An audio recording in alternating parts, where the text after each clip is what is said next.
What if the guardians of your money were actually setting it on fire? You live in a system where banks demand proof you can repay loans, until they suddenly don't. These financial institutions didn't just make mistakes, they engineered catastrophes while collecting bonuses for their brilliance. Ninja loans with zero proof of income, mortgages designed to fail. In this video, we'll reveal how trillion-dollar institutions gambled with the global economy through lending practices so reckless they border on criminal. Welcome to banking, where due diligence is the punchline. 1. In 2005, nearly 25% of all mortgages made were interest-only loans. Picture this. Financial institutions across America collectively decided that borrowers should only pay the interest for initial years, with no need to touch the principal. It's like buying a house and telling the bank, "I'll pay the minimum fee to borrow your money but not actually pay for the house itself." When the interest-only period ended, millions faced payment shock as their monthly bills suddenly doubled or tripled. The financial wizards who approved these instruments apparently never considered what would happen when the clock ran out. By 2008, these ticking time bombs exploded across the country, contributing to the worst housing crisis since the Great Depression. The aftermath? Sweeping regulatory reforms under Dodd-Frank forced lenders to actually verify borrowers could repay their loans. What a concept!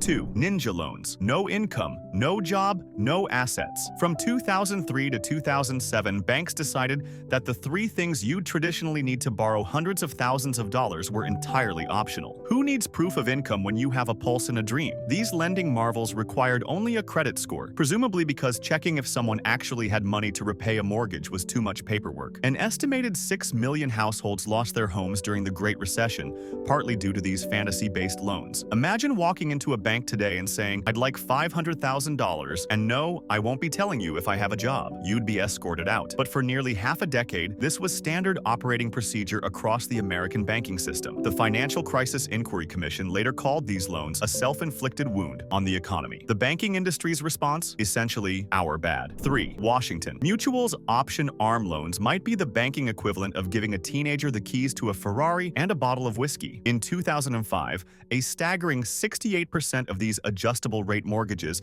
had minimal or zero documentation requirements. Borrowers could choose payment amounts so low they didn't even cover interest, ensuring their debt actually grew over time. A concept known as negative amortization. What could possibly go wrong? Well, everything. WAMU became one of the largest bank failures in U.S. history, collapsing under $307 billion in assets. FDIC seized the bank in 2008, selling its smoking remains to J.P. Morgan Chase for a bargain basement price. The legacy of this lending insanity lives on in strengthened banking regulations, requiring crazy things like verifying borrowers can actually afford their loans. Revolutionary. 4. Countrywide Financial, not to be outdone in the race to financial oblivion, matched WAMU's option arm loan, madness percentage for percentage, in 2005. A full 68% of these loans required little to no documentation. The company's CEO, Angelo Maslow, famous for his perpetual tan and questionable ethics, pushed these products relentlessly. His philosophy seemed to be, why verify income when you can just trust people? The result was catastrophic. By 2008, Countrywide was hemorrhaging billions and sold itself to Bank of America in what would become one of the worst acquisitions in banking history. Maslow later paid $67.5 million to settle SEC charges of fraud and insider trading. Bank of America, meanwhile, would spend the next decade paying over $50 billion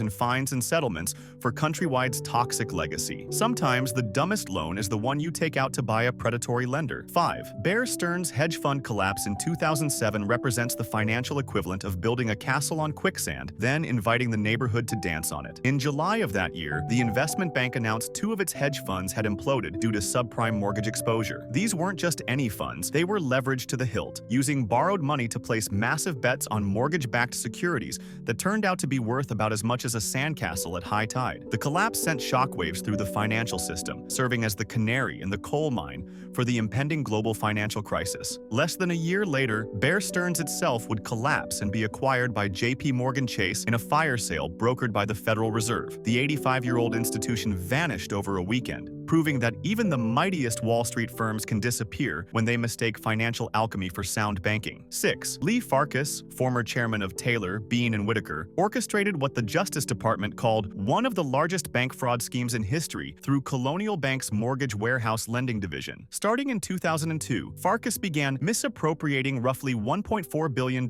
selling fake mortgage loans to Colonial Bank, and covering his tracks with increasingly elaborate schemes. The fraud only unraveled in 2009 when Colonial Bank applied for $553 million in TARP funds, triggering closer scrutiny from regulators. The bank collapsed spectacularly, taking with it 346 branches and $25 billion in assets. Farkas received a 30-year prison sentence for his creativity in financial crime. The case prompted significant changes to warehouse lending oversight, proving once again that the banking system only fixes vulnerabilities after someone drives a truck through them. 7. IndyMac Bank, once a darling of the mortgage lending world, specialized in what the industry euphemistically called alternative mortgages, loans for borrowers who couldn't qualify for conventional financing. In July 2008, with assets totaling around $32 billion, IndyMac became one of the largest bank failures in American history. The collapse was so severe that when the FDIC seized control, panicked depositors formed lines around branches, creating the first bank run seen in decades. What triggered this disaster? A letter from Senator Charles Schumer expressing concerns about the bank's stability caused a $1.3 billion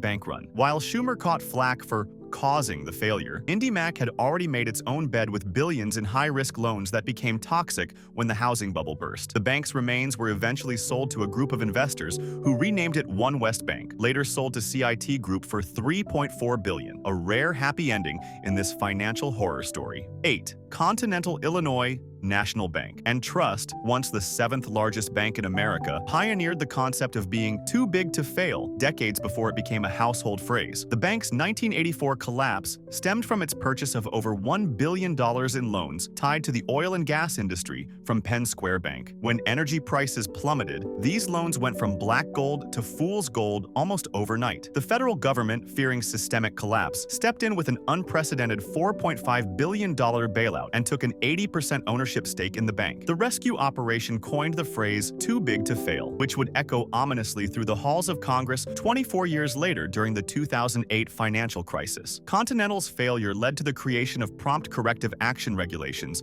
designed to force regulators to act quickly when banks show signs of trouble, a lesson that would be painfully relearned during the Great Recession. 9. Penn Square Bank of Oklahoma City operated out of a shopping mall, which should have been the first red flag. During the oil boom of the late 1970s, this small bank made billions in risky energy loans, famously celebrating deals by tossing oil-field boots filled with champagne. When energy prices crashed in 1982, Penn Square failed spectacularly, leaving $2 billion in loans held by other banks. The FDIC closed it on July 5, 1982, right after Independence Day, which seems tragically appropriate. The kicker? Penn Square had sold many of these toxic loans to Continental Illinois, setting up dominoes that would continue falling for years. The fallout revolutionized banking oversight, particularly for loan participation agreements. Modern banks now face strict limits on how concentrated their lending can be in any single industry, a lesson written in the oil-stained ink of Penn Square's ledger. Sometimes the dumbest loans come in the smallest packages. 10. American Savings and Loan Association grew like a financial weed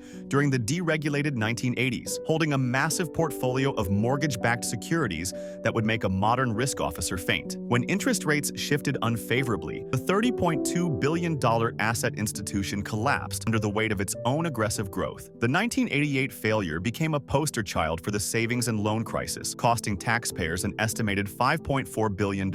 At the time, the most expensive bank failure in American history. The government created a new entity, the Resolution Trust Corporation, largely in response to American savings collapse, to handle the growing graveyard of failed S&Ls. This single failure helped prompt the Financial Institutions Reform, Recovery, and Enforcement Act of 1989, which completely restructured savings and loan regulation. Sometimes it takes a spectacular disaster to inspire meaningful reform, and American Savings provided the fireworks. 11. First Republic Bank in Dallas collapsed in 1988 with more than 40 bank subsidiaries in its portfolio, a banking empire that proved to be built on quicksand. At the time, it was the largest bank holding company in Texas, with $33 billion in assets and tentacles reaching throughout the Southwest. The bank's aggressive lending during the Texas oil boom turned catastrophic when energy prices plummeted. What makes this failure particularly noteworthy was the FDIC's response, creating the bridge bank concept, where a temporary national traditional bank operates the failed institution until a permanent solution can be found. The concept has been used repeatedly since, most recently in the 2023 failures. First Republic's collapse contributed significantly to the Texas banking crisis, which ultimately cost the FDIC an estimated $1.6 billion. The lesson: even the biggest, most diversified regional banks can implode when they tie their fortunes too closely to a single industry. 12. Guarantee Bank operated in Texas and California, serving middle-market customers with a heavy focus on real estate construction loans. When those markets crashed simultaneously in 2009, the bank found itself with a portfolio of unfinished developments worth a fraction of their loan values. With $13 billion in assets, Guarantee became one of the largest bank failures of the 2008-2010 financial crisis period. The FDIC's resolution of Guarantee was notable for its cross-border element. The assets were sold to Spain's Banco Bilbao Vizcaya Argentaria, marking the first time a Spanish bank acquired a failed American institution. The collapse highlighted the interconnectedness of global banking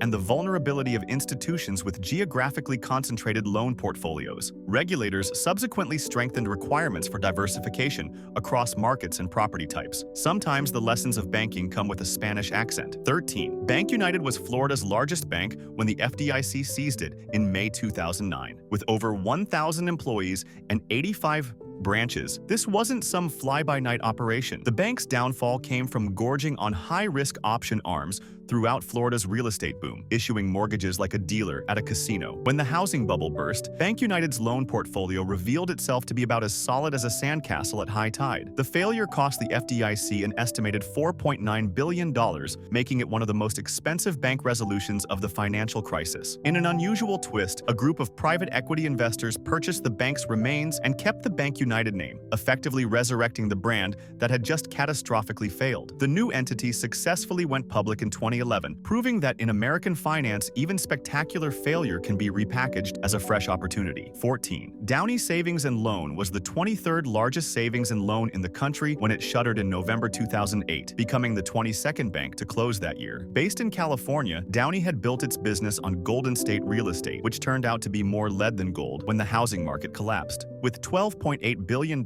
in assets, the bank's failure was a significant blow to the financial system. U.S. Bancorp acquired the institution in an FDIC-assisted transaction, adding another trophy to the collection of banks that grew stronger by absorbing their failed competitors. Downey's collapse highlighted the particular vulnerability of institutions concentrated in single markets, even ones as large and seemingly diversified as California. The legacy of Downey lives on in stricter geographic concentration limits now imposed by regulators. Sometimes the sunny California dream turns into a banking nightmare. Gibraltar Savings failed spectacularly in 1989 despite CEO Herbert J. Young's assurances to shareholders just 2 years earlier that the institution was fundamentally sound. The bank had aggressively expanded into high-risk real estate investments and mortgage-backed securities, apparently operating under the belief that California property values could only go up. When reality intervened, Gibraltar collapsed with $15 billion in assets, becoming another expensive casualty of the savings and loan crisis. The failure was particularly notable for the gap between the institution's public confidence and its private deterioration, a pattern that would repeat itself in future banking crises. Gibraltar's demise contributed to regulatory reforms requiring greater transparency in financial reporting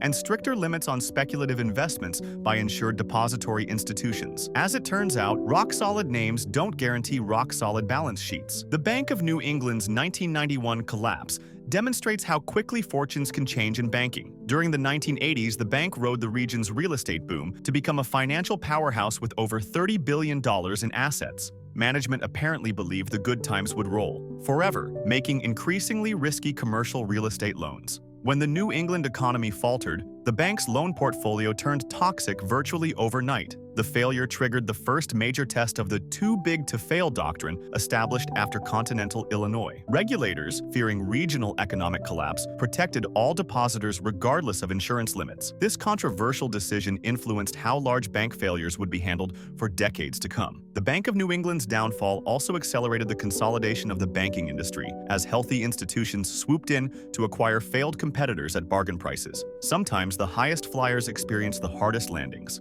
17. Silicon Valley Bank's 2023 collapse came with stunning velocity. On Wednesday, the bank announced a capital raise, By Friday, it was an FDIC receivership, marking the second-largest bank failure in U.S. history. SVB had concentrated its business on tech startups and venture capital firms, creating a dangerously homogeneous deposit base. When interest rates rose sharply, the bank found itself trapped between long-term bonds losing value and demanding depositors needing cash. What made SVB's failure truly unprecedented was the role of social media, a digital bank run accelerated by Twitter and group chats, emptying $42 billion in deposits in a single day. Regulators ultimately guaranteed all deposits, even those above the $250,000 insurance limit, fearing technology sector contagion. The aftermath brought stricter liquidity rules and enhanced supervision for mid-sized banks, proving once again that banking regulations are written in the ashes of spectacular failures. 18. Signature Bank's 2023 collapse came just days after Silicon Valley Bank failed, creating a brief panic about regional banking stability. With $110 billion in assets and a heavy concentration in cryptocurrency-related businesses, Signature represented a new kind of banking vulnerability. As crypto markets crashed and regulatory scrutiny intensified, the bank found itself caught in a perfect financial storm. Signature's failure marked the third largest in U.S. banking history, prompting regulators to invoke the systemic risk exception to protect all depositors. The collapse highlighted the challenges of banking emerging industries with volatile risk profiles. In the aftermath, regulators imposed stricter cryptocurrency exposure limits and enhanced monitoring requirements for banks serving digital asset customers. Sometimes being on the cutting edge of finance means being the first to bleed when the market turns. 19. First Republic Bank's 2023 collapse marked the second-largest bank failure in U.S. history, with $229 billion in assets. The bank had built its business catering to wealthy clients, offering concierge service and jumbo mortgages at rock-bottom rates. This strategy created a dangerous concentration. 86% of deposits exceeded the $250,000 FDIC insurance limit, making them flight-prone during crises. When Silicon Valley Bank failed, nervous wealthy clients began withdrawing funds, creating an unstoppable spiral. Despite an unprecedented $30 billion deposit from major banks attempting to stabilize First Republic, the bleeding couldn't be stopped. JP Morgan Chase ultimately acquired the remains in an FDIC-assisted transaction. The failure prompted regulatory reforms targeting uninsured deposit concentrations and interest rate risk management. Sometimes even the wealthiest clients can't save a bank from its own structural vulnerabilities. 20. Republic First Bank failed in 2024 with a relatively modest $6 billion in assets, proving that even smaller regional banks aren't immune to the fundamental rules of banking. The Philadelphia-based institution had pursued an aggressive expansion strategy, opening flashy new branches while its asset quality deteriorated behind the scenes. When commercial real estate markets softened, Republic First found itself overexposed to a declining sector with insufficient capital to absorb losses. The FDIC's resolution process was remarkably smooth. Fulton Bank acquired all deposits and most assets over a weekend, with branches reopening under new ownership on Monday. While not as dramatic as the mega failures of 2023, Republic First's collapse demonstrated that traditional banking risks remain as relevant as ever. Even in the age of cryptocurrency and fintech, old-fashioned bad loans can still bring down a bank. 21. Mellon Bank created the first bad bank entity in 1988, Grant Street National Bank, to hold $1.4 billion of bad loans, primarily non-performing energy and real estate debts. This financial innovation came after Mellon realized its portfolio contained enough toxic assets to potentially sink the entire institution. By quarantining the worst loans in a separate entity, Mellon could clean its balance sheet and move forward with healthy operations. The strategy worked. Mellon survived and eventually merged with Bank of New York to form one of the world's largest custodial banks. Grant Street, meanwhile, was designed to fail from the start, winding down over time as it worked through the troubled assets. This creative solution became a template for future banks facing similar crises, demonstrating that sometimes the smartest loan decision is figuring out how to isolate your dumbest ones. 22. The Royal Bank of Scotland transferred $38.3 billion of its worst loans to an internal bad bank in 2013.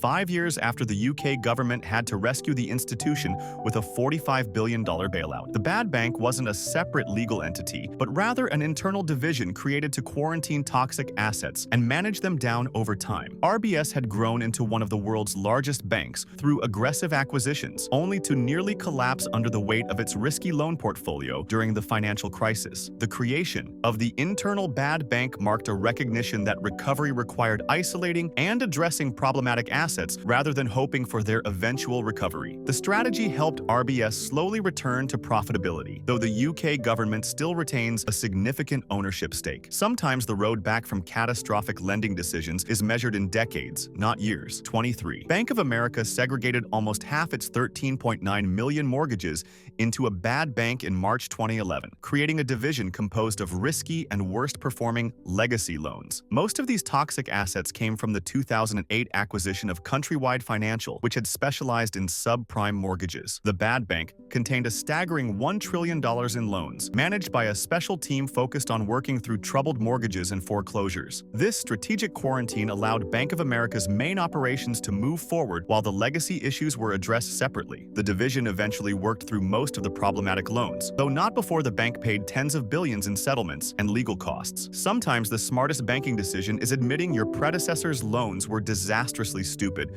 and creating a separate entity to clean up the mess. 24. Barclays Bank dumped the bulk of its commodities operation and fixed income business into an internal bad bank in 2014 as part of a major restructuring. This wasn't due to a single catastrophic loan decision, but rather a strategic pivot away from riskier investment banking activities toward more stable retail and commercial banking. The bad bank contained approximately $115 billion in assets deemed non-core to Barclays' future, including complex derivatives and trading positions that had fallen out of favor after post-financial crisis regulations.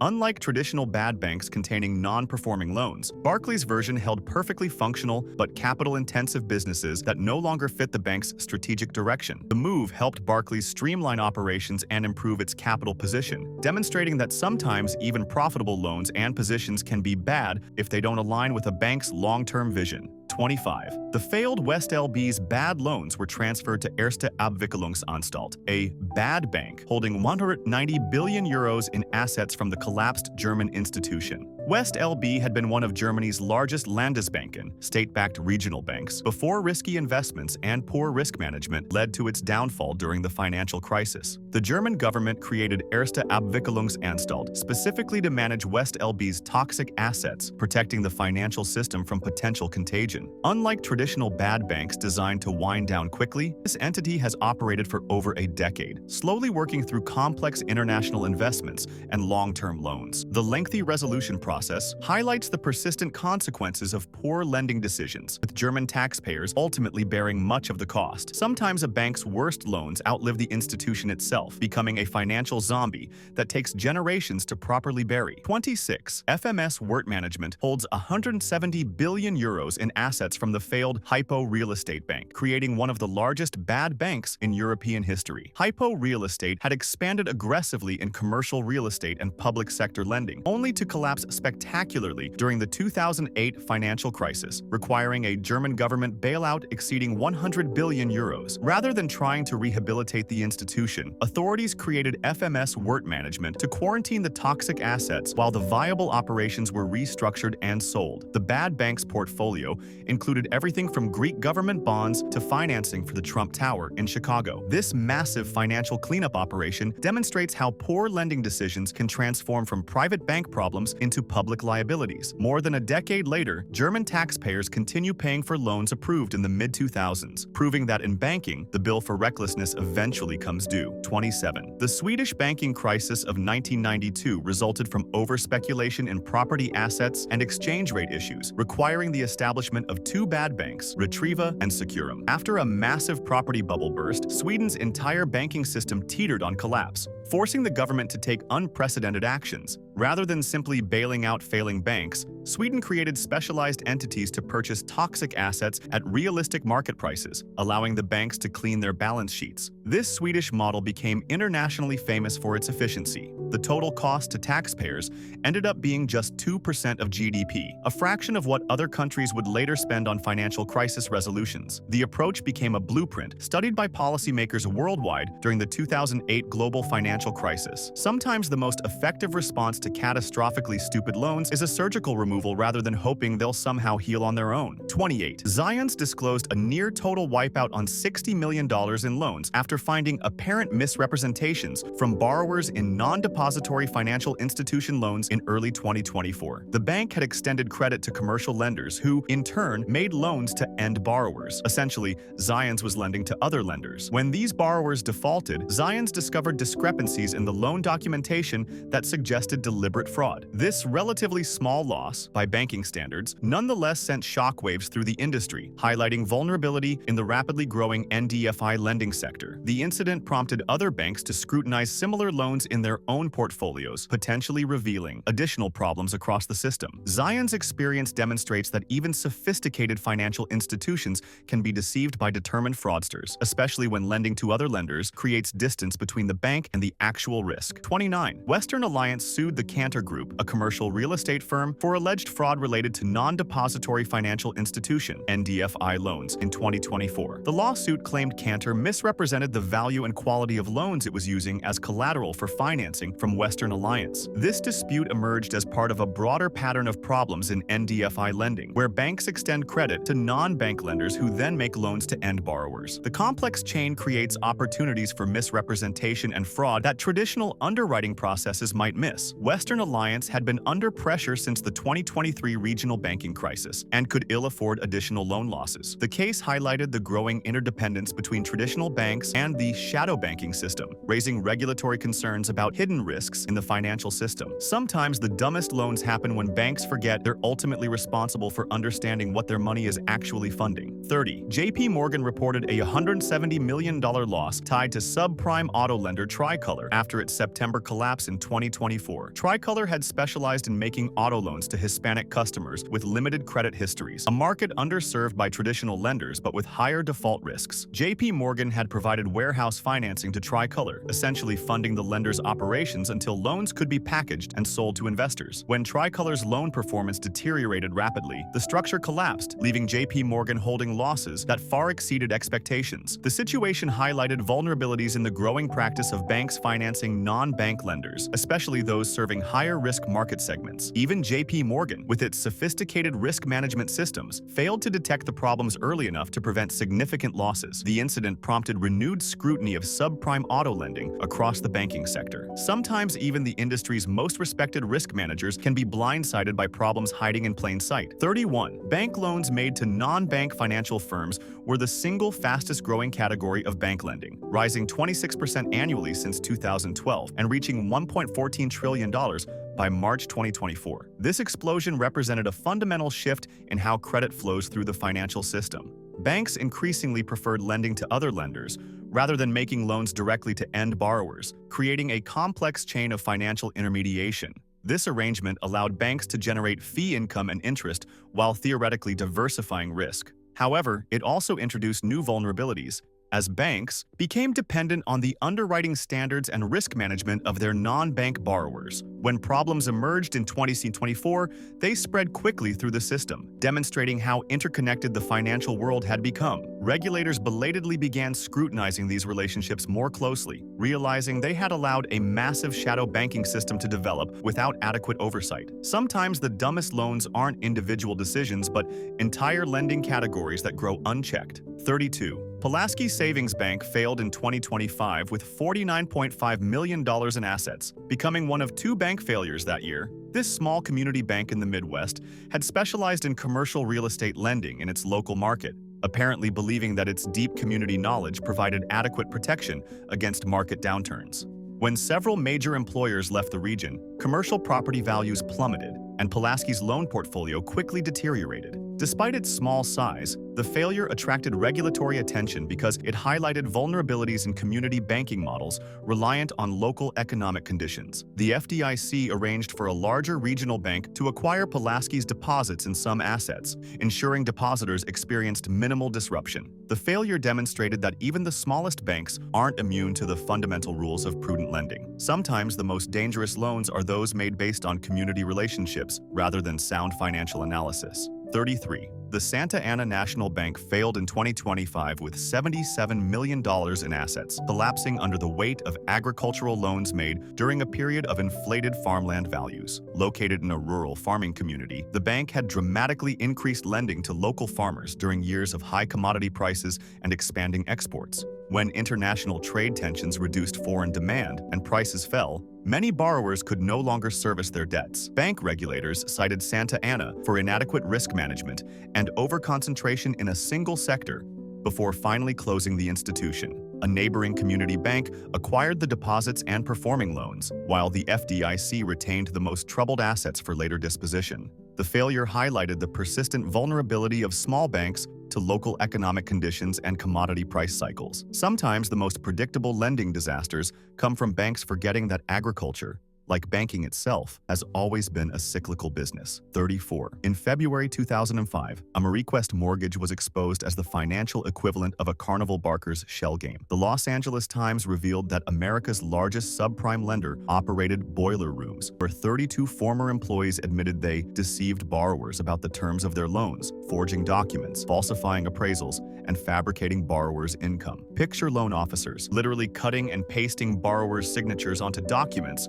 or using nearby McDonald's as offices to meet clients. Classy. This wasn't just corporate irresponsibility. It was methodical fraud targeting financially vulnerable Americans. The expose eventually forced MarieQuest to agree to a $325 million settlement with state authorities in 2006. Yet the company's founder, Roland Arnold, was rewarded with an ambassadorship to the Netherlands. Because nothing says diplomatic material quite like running a company that systematically defrauded thousands of Americans. Banking's moral compass never ceases to amaze, does it? 35. Everyone thinks they know about corporate settlements, but MarieQuest's $325 million payout in 2006 deserves special recognition in the pantheon of financial misbehavior. This agreement with 49 states and the District of Columbia came after investigators uncovered systematic deception targeting vulnerable borrowers. The settlement, while substantial, represented mere pocket change compared to the estimated billions extracted through deceptive practices. What's remarkable is that despite this massive penalty, the company never admitted wrongdoing, the corporate equivalent of saying, "I'm sorry you feel that way,"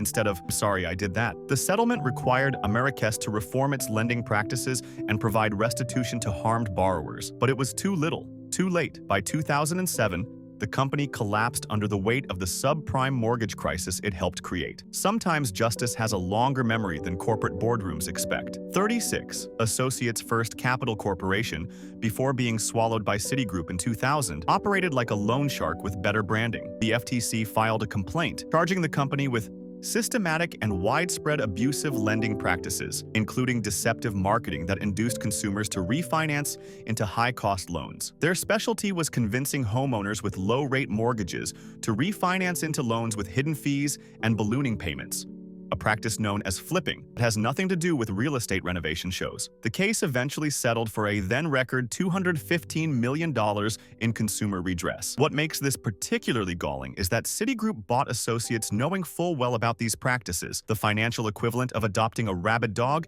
and acting surprised when it bites. The settlement introduced significant reforms to the lending industry, though as we've seen, the lessons were short-lived. Financial amnesia is apparently an occupational hazard in banking. 37. You know that nice older couple down the street? In 2002, we discovered that First Alliance Mortgage Company specifically targeted them, and thousands like them. The FTC, 6 states, AARP, and private plaintiffs settled with the company for more than $60 million after revealing their predatory strategy of targeting seniors citizens. An estimated 28% of their 8,012 victims were elderly people who trusted the company's representatives, only to be locked into abusive loans through blatant misrepresentation. The company's loan officers, internally called ferrets, followed a 100-page sales script named Track, designed to confuse and mislead customers about loan terms. When confronted, the company filed for bankruptcy protection, the corporate equivalent of running away from home. The case prompted special protections for elderly borrowers in subsequent lending regulations. Sometimes it takes preying on grandma to get regulators to pay attention. Our moral evolution as a society is truly inspiring, isn't it? 38. FloatMe's 2024 free money scheme proves that predatory lending just keeps finding new digital clothes. The Cash Advance app promised struggling consumers free money through advances, an offer that sounds suspiciously like something your spam folder would pitch. The FTC uncovered that FloatMe was charging hidden membership fees while discriminating against customers based on protected characteristics. The company ultimately paid over $2.6 million in refunds to deceived consumers. What makes this particularly modern is how they repackaged age-old predatory tactics in slick fintech wrapping, complete with friendly UX design and and cutesy marketing. When your business model targets people living paycheck to paycheck with false promises, you're not disrupting finance. You're just the digital equivalent of the check cashing store on the corner. The case established important precedents for regulating financial apps, proving that consumer protection laws apply, regardless of whether you call yourself a bank or a platform. 39. Bridget's instant cash advance promises were about as instant as dial-up internet in 1995. The FTC cracked down on this personal finance app in 2024 for falsely claiming to provide instant cash advances of up to $250 for people struggling between paychecks. In reality, many consumers waited days for money they needed immediately, while still paying subscription fees for the privilege of being disappointed. Some consumers even found themselves stuck in an absurd loop, needing the advance specifically because they had paid for Bridget's subscription. The company ultimately settled with the FTC, agreeing to stop misrepresenting their services. The case highlighted how modern financial technology companies often use the same predatory tactics as traditional payday lenders, just with better graphic design and more emojis.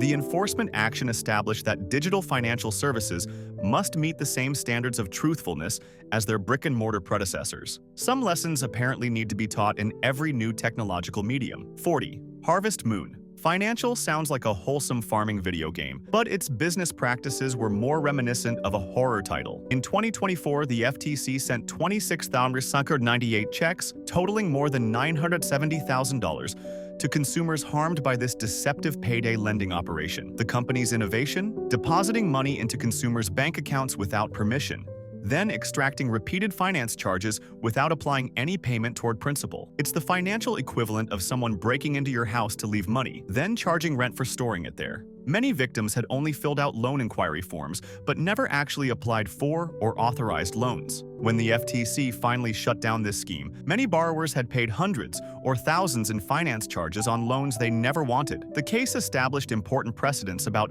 unauthorized electronic fund transfers, proving that digital lending scams can't hide behind electronic complexity to escape regulation. 41. Timothy A. Coppinger perfected the art of giving people money they never asked for, then charging them for the privilege. His payday loan operation targeted online loan applicants, depositing unwanted funds into their accounts, then withdrawing recurring finance charges that never reduced the principal balance. If consumers blocked the withdrawals, Coppinger's companies would present falsified authorization documents to the banks. The scheme finally collapsed in 2015 when the FTC obtained a $32 million settlement for consumer redress. The case demonstrated how modern financial scammers can exploit the automated clearinghouse (ACH) system to victimize consumers with minimal oversight. The settlement required Coppinger to surrender numerous assets, including residences, bank accounts, a Ferrari, and other toys purchased with his ill-gotten gains. Sometimes financial regulation works best when it not only stops the scheme but also repossesses the Ferrari bought with stolen money, a form of poetic justice rarely seen in white-collar enforcement. 42. Frampton T. Rowland III,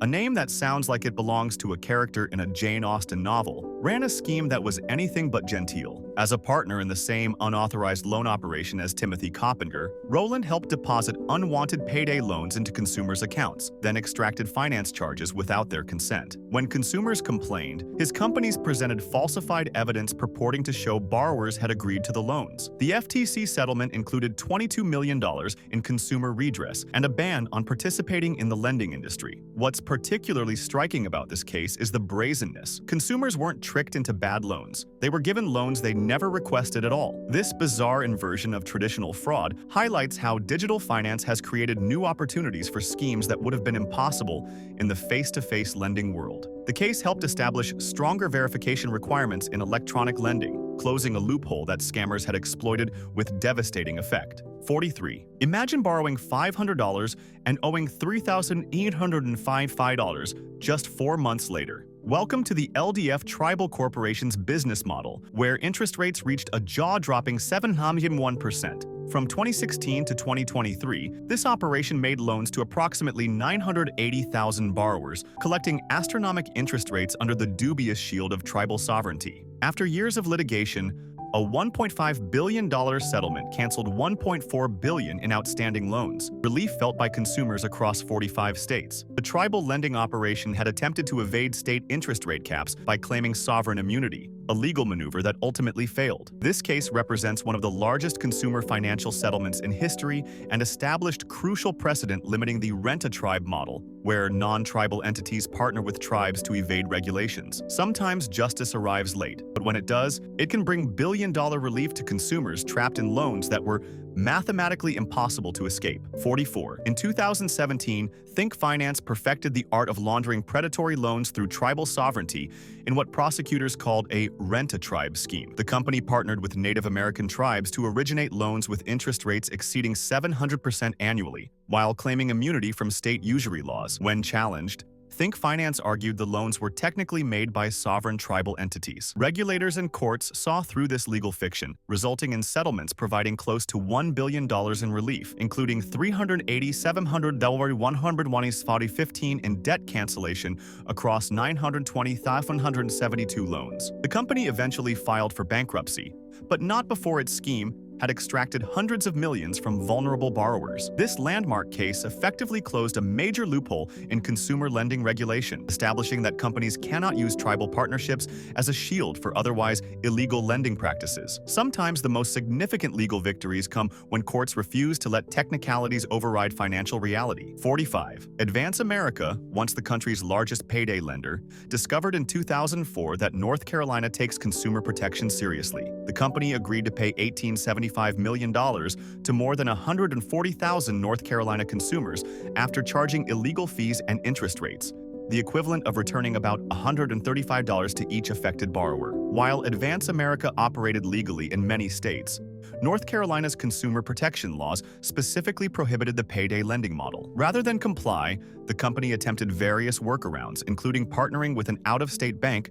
to claim federal preemption from state laws. This rent-a-bank scheme ultimately failed when courts determined it was merely a facade to evade state regulations. The substantial settlement helped establish that federal banking partnerships cannot be used as regulatory shields for predatory lending. The case became a template for other states seeking to enforce their consumer protection laws against creative but ultimately illegal lending practices. 46. Attorney General Keith Ellison of Minnesota apparently didn't get the memo that some lenders consider usury laws optional. In 2023, his office secured a settlement against online lenders charging interest rates between 400 to 800%, which seems slightly above the state's 36% legal maximum. These digital loan sharks had issued 634 defaulted loans totaling $990,575 to Minnesota residents between 2018 and 2022, creating a trail of financial devastation. What's remarkable is that these companies operated openly online, apparently believing that digital lending exists in some magical jurisdiction-free zone. The settlement forced the lenders to cancel outstanding debts, pay restitution, and permanently stop lending in Minnesota. The case highlighted the ongoing challenge of enforcing state consumer protection laws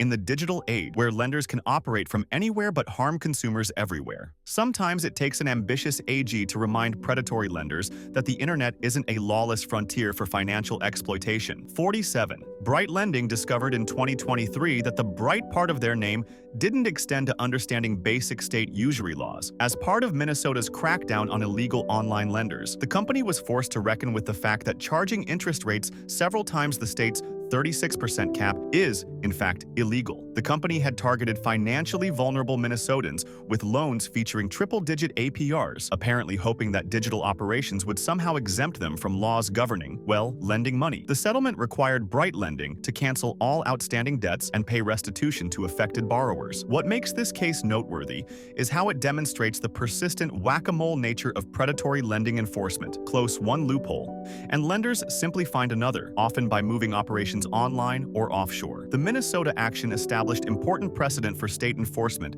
against digital lenders, regardless of where they claim to be headquartered. Sometimes the law just needs to remind lenders that math still works the same way online. 48. Green Trust Cash discovered in 2023 that using the word trust in your company name doesn't actually exempt you from usury laws. As part of Minnesota's settlement against illegal online lenders, the company was forced to face consequences for charging interest rates that even credit card companies would find embarrassing. embarrassing. The lender had specifically targeted financially vulnerable Minnesotans with limited access to traditional credit, offering easy loans with not-so-easy repayment terms. The enforcement action required Green Trust to cancel outstanding debts and cease operations in the state. What's particularly striking is the brazenness. These weren't borderline rates slightly above legal limits, but rates exceeding 400% annually. The case helped establish that state usury protections apply, regardless of whether a lender operates through storefronts or websites. As digital lending continues expanding, this precedent provides crucial guidance for protecting consumers from modern loan sharks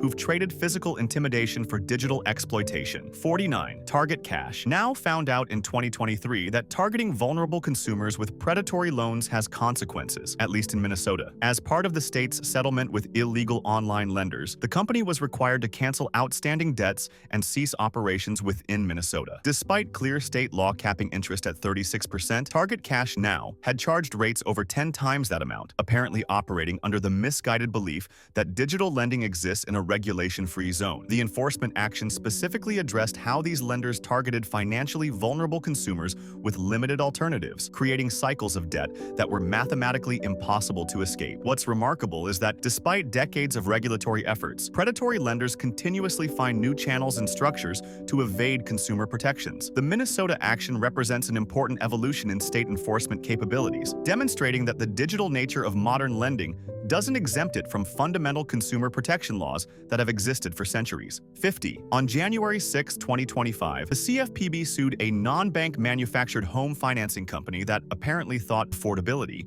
was just a suggestion, not a requirement. The company provided loans to borrowers it knew couldn't afford them, ignoring what regulators called clear and obvious red flags. Their innovative lending strategy involved targeting lower-income consumers seeking affordable housing, then locking them into financing arrangements that virtually guaranteed default. When these inevitable defaults occurred, the company could repossess the homes and resell them, a business model more aligned with collecting homes than servicing loans. The CFPB's actions sought restitution for victims, civil penalties, and permanent injunctive relief to stop the predatory practices. This case highlights how specialized lending markets can become breeding grounds for exploitation when traditional consumer protections are weakened or unenforced. Sometimes the most insidious predatory lending happens in markets where consumers have the fewest alternatives and the greatest desperation. 51. Great Plains tribal lending operations discovered in 2019 that tribal sovereignty has its limits when it comes to 700% interest rates. As part of the Think Finance settlement, all outstanding Great Plains loans were canceled,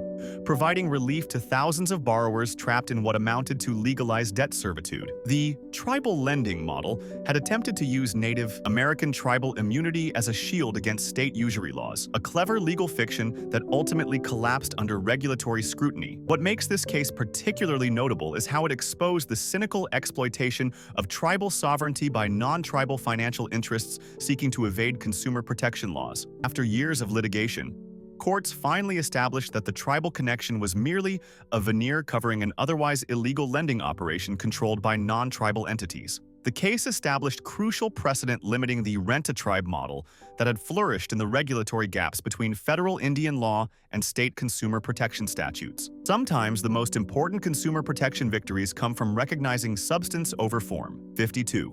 Plain Green's pre-2016 loans vanished in a puff of legal smoke thanks to the Think Finance settlement in 2019. This tribal lending operation had charged interest rates that would make a loan shark blush, often exceeding 700% annually, while claiming immunity from state laws through tribal sovereignty. The settlement canceled all outstanding debts originated before June 1, 2016, providing relief to thousands of borrowers across the country. What's particularly striking about this case is the elaborate legal architecture constructed to evade basic consumer protections. Tribal entities were essentially rented out to non-tribal companies seeking to exploit regulatory loopholes. When courts finally pierced this legal fiction, they recognized that the operation was controlled by non-tribal interests using tribal immunity as a shield. The case established important limitations on the rent-a-tribe model that had flourished in online lending. Sometimes consumer protection requires recognizing when sovereignty claims are merely convenient disguises for predatory financial schemes.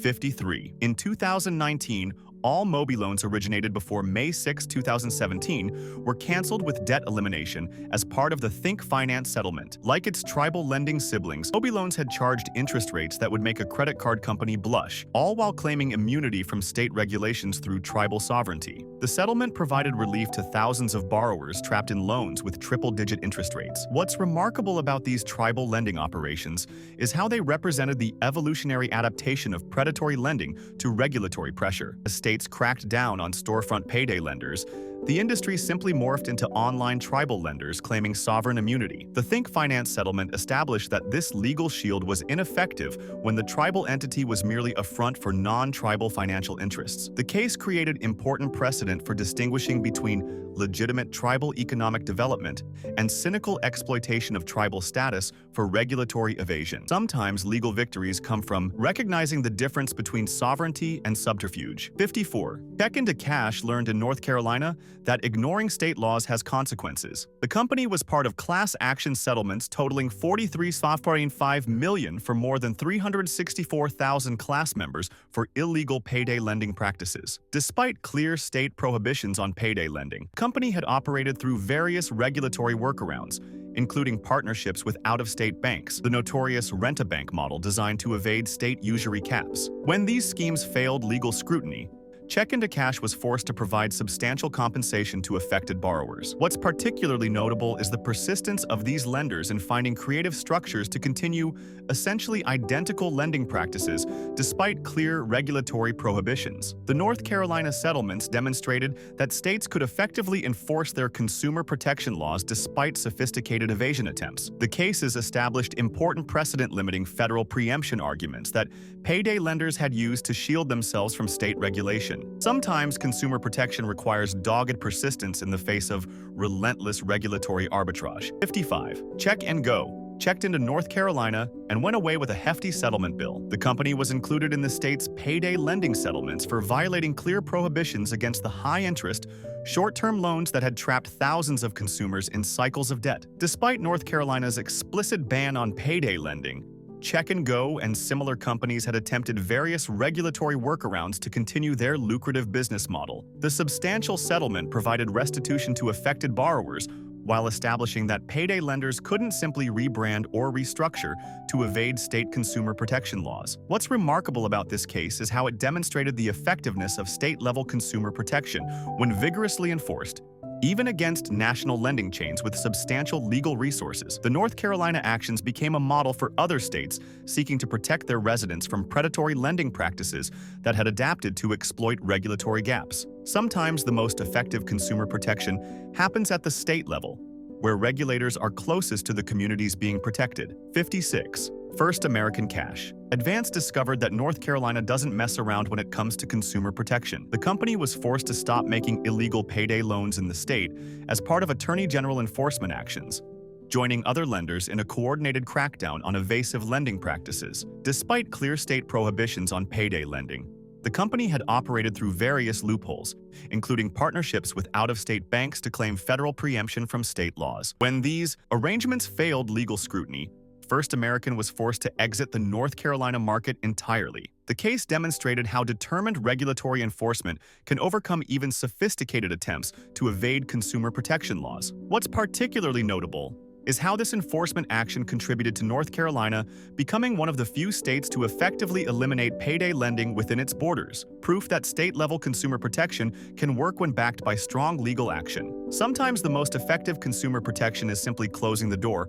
on predatory business models entirely. 57. In 2022, internet payday lenders learned that charging 600% interest eventually attracts unwanted attention. These digital loan sharks had issued loans to approximately 555,000 consumers at rates that would make a credit card company blush, resulting in a $489 million relief settlement. The case highlighted how predatory lending had evolved from storefront operations to sophisticated online platforms, maintaining the same exploitative economics while adding digital convenience. Despite operating primarily online, These lenders couldn't escape enforcement when their practices violated fundamental consumer protection principles. The settlement provided substantial relief to affected borrowers while establishing important precedent for regulating digital lending platforms. What's particularly remarkable is how these online operations attempted to use jurisdictional complexity to evade state-level enforcement, a strategy that ultimately failed when courts recognized the substantive nature of the transactions. Sometimes the most important consumer protection victories come from recognizing that digital exploitation is still exploitation, regardless of how many servers and algorithms stand between the lender and the borrower. 58. Virginia secured a $433 million settlement with illegal internet lenders in 2019, proving that the digital realm isn't beyond the reach of consumer protection laws. These online operations had charged interest rates that would make a loan shark consider career counseling, targeting financially vulnerable Virginians with loans designed to create cycles of debt rather than paths to financial stability.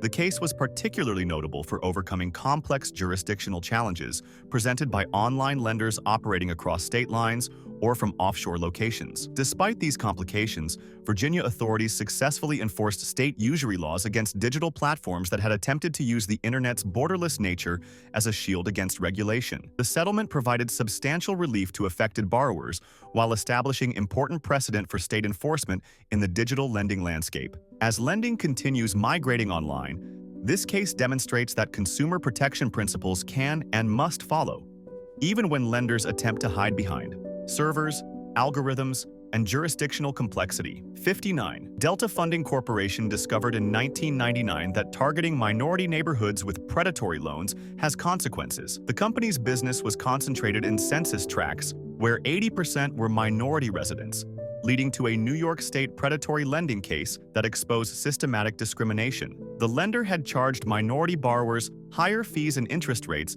than similarly situated white borrowers, while steering them towards subprime products even when they qualified for prime loans. The New York Attorney General's agreement forced significant reforms in Delta's lending practices. What makes this case particularly significant is that it occurred well before the subprime mortgage crisis, serving as an early warning of the discriminatory lending that would later contribute to the 2008 financial collapse. The Delta case helped establish the legal framework for addressing predatory lending's disproportionate impact on minority communities, creating precedent that would be used in numerous subsequent cases. Sometimes the most important consumer protection advances come from recognizing the intersection of financial exploitation and racial discrimination. 60. Loan flipping represents the financial equivalent of a perpetual motion machine. If perpetual motion machines were designed to extract maximum wealth from homeowners, this predatory tactic involves convincing homeowners to repeatedly refinance their properties into new loans with high fees, often combined with other types of fraud, because lenders need to convince borrowers there's a benefit to these transactions. The practice became endemic during the early 2000s housing boom, with some borrowers refinancing multiple times per year, each time paying thousands in unnecessary fees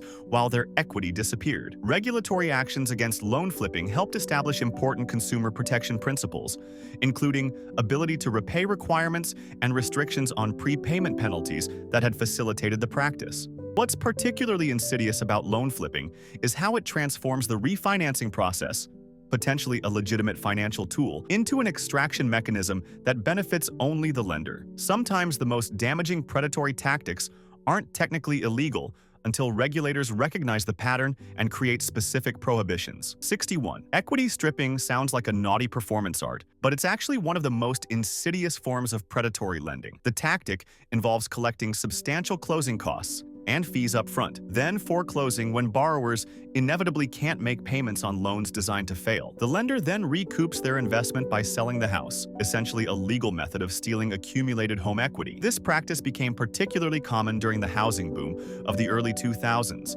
with lenders targeting elderly homeowners who had substantial equity but limited income. Regulatory actions against equity stripping helped establish important consumer protection principles, including ability to repay requirements and restrictions on excessive upfront fees. What makes this practice particularly devastating is how it transforms home ownership, traditionally a vehicle for building wealth, into a mechanism for transferring that wealth from vulnerable homeowners to predatory lenders. Sometimes the most damaging financial exploitation operates within technical legal boundaries until regulators recognize and specifically prohibit the pattern. 62. The bait and switch mortgage closing is the financial equivalent of ordering a filet mignon and getting served mystery meat. This delightful tactic involves showing borrowers one set of loan terms during the application process, then presenting completely different and much worse terms at closing. Desperate borrowers, often already committed to home purchases or facing other financial pressures, frequently felt compelled to sign despite the deception. Some unscrupulous lenders even backdated documents to circumvent regulatory waiting periods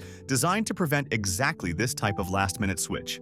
Federal truth in lending regulations were significantly strengthened in response to this practice, including mandatory waiting periods and standardized disclosure forms. What's particularly effective about these reforms is how they specifically target the information asymmetry that made bait and switch tactics possible in the first place. Sometimes the most effective consumer protections come from ensuring borrowers have accurate, understandable information before making life-altering financial commitments. 63. Hidden balloon payments represent the financial equivalent of a jack-in-the-box, except instead of a cheerful clown, out pops financial ruin. This predatory tactic involves structuring loans with artificially low monthly payments that don't fully amortize the debt, leading to a massive lump sum payment due at the end of the term. Unsuspecting borrowers are often shocked to discover they suddenly owe tens or hundreds of thousands of dollars. The practice became particularly common during the housing boom, with some lenders deliberately concealing these balloon features in complex loan documents. Federal truth in lending regulations were significantly strengthened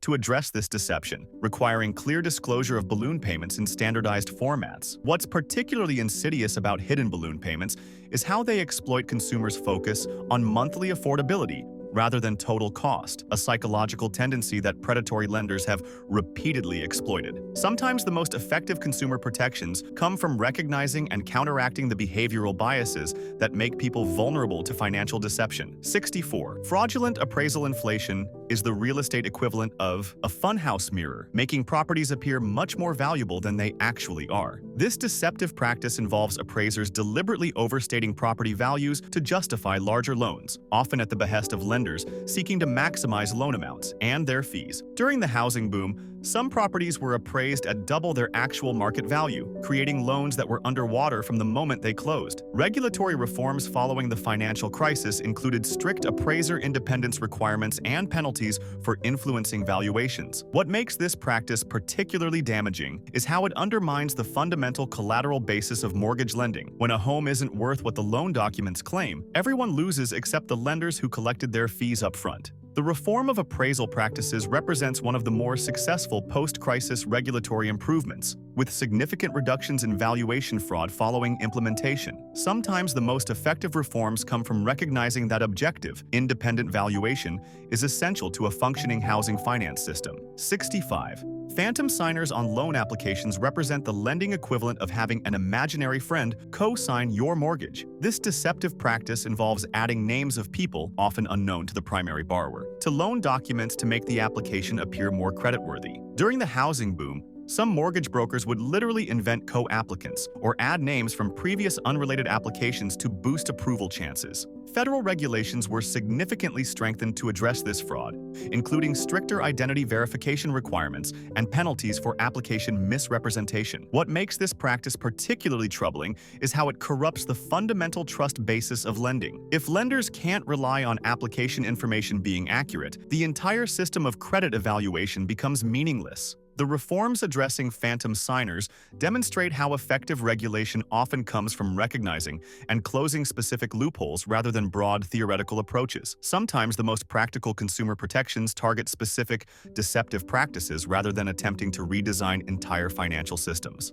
66. The blank form signing scheme is the lending equivalent of signing a contract with disappearing ink, then letting someone else fill in the terms later. This deceptive tactic involves having borrowers sign incomplete documents, which unscrupulous lenders then complete with terms different from what was verbally promised. During the housing boom, some brokers routinely had borrowers sign blank forms or documents with key terms left undefined, creating the opportunity for significant bait-and-switch tactics. Regulatory reforms following the financial crisis included requirements for complete documentation before signing and prohibitions on material changes without borrower approval. What makes this practice particularly insidious is how it exploits the fundamental asymmetry between lenders with legal expertise and borrowers who may not understand the significance of incomplete documents. The reforms addressing blank form signing highlight how effective consumer protection often comes from recognizing and counteracting specific deceptive practices rather than broad theoretical approaches. Sometimes the most practical financial reforms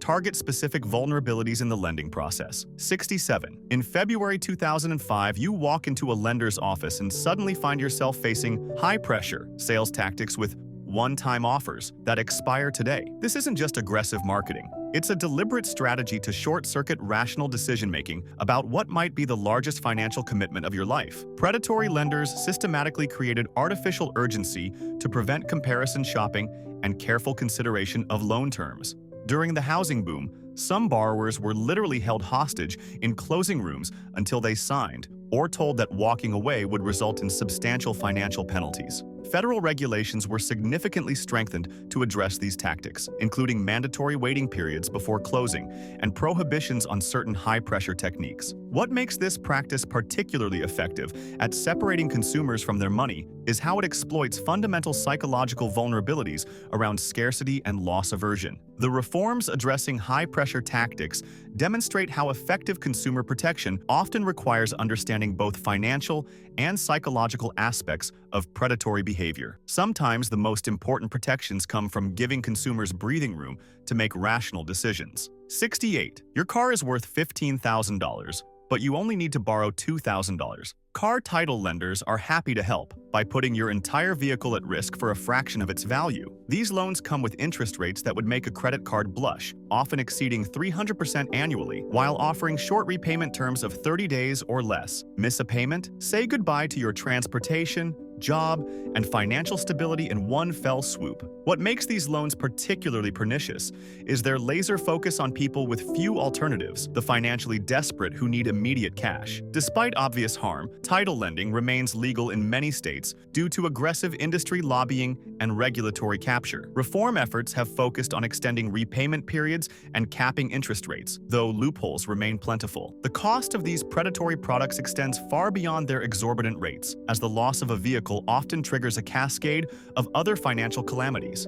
In the pantheon of terrible financial products, car title loans deserve a special place for their ruthless exploitation of desperation. 69. The cash advance feature on your credit card represents the financial equivalent of ordering the $50 lobster when you can barely afford the $15 burger. These transactions carry interest rates 5 to 10 percentage points higher than standard purchases, start accruing interest immediately with no grace period, and include upfront fees of 3 to 5% just for accessing your own credit line. It's as if your credit card company knows you're desperate and decided to charge accordingly. Despite regulation through the Card Act of 2009, cash advances remain a highly profitable product for banks precisely because they target consumers at their most vulnerable moments. Reforms have focused on disclosure requirements rather than substantive rate or fee caps, leaving the fundamental exploitation model intact. What's particularly insidious about cash advances is how they're marketed as a convenient service rather than what they truly are. Emergency loans with terms that would make a payday lender proud.